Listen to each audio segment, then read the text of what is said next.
Dalam hidup kamu ini, apakah kamu pernah bertanya, apa yang saya cari? Uang, kekayaan, kesuksesan, ketenaran, atau lain sebagainya.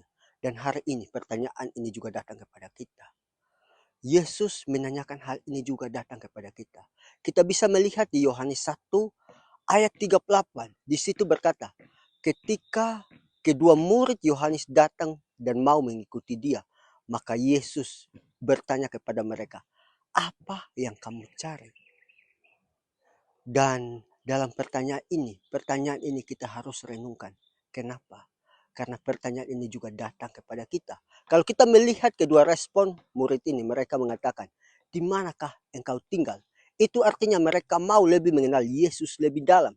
Mereka mau mengenal siapa Yesus. Dan mereka mau mengikuti Yesus dengan sepenuh hati mereka. Dan kalau pertanyaan ini datang kepada kita, ketika kita datang kepada Yesus, apa yang kita cari? Apakah kita datang kepada Yesus karena ketika kita sakit dan kita mencari kesembuhan? Apakah kita datang kepada Yesus karena hidup kita melarat, maka kita mau Yesus memberkati kita? Atau apakah kita datang kepada Yesus karena kita tidak tenar, maka kita mencari ketenaran? Atau lain sebagainya. Kalau kita mempunyai pemikiran kayak gitu, maka mari kita merenungkan kebenaran firman Tuhan hari ini.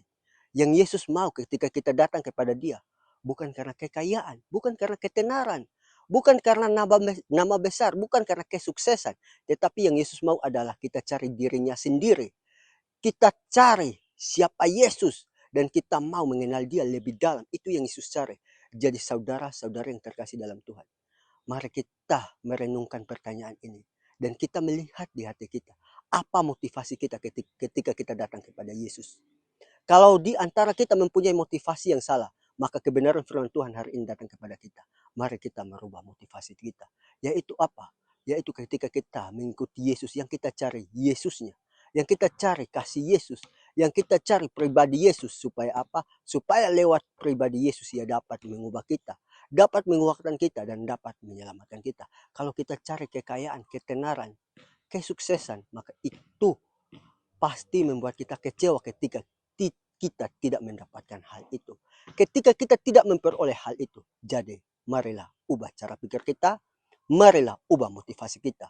Biarlah kebenaran firman Tuhan ini memberkati kita. Dan kalau saudara-saudara yang terkasih dalam Tuhan merasa diberkati oleh kebenaran firman Tuhan ini, katakan amin di kolom komentar. Dan jangan lupa bagikan supaya saudara-saudara yang lain juga dapat melihat dan mereka mengubah cara pandang mereka ketika mereka datang kepada Yesus.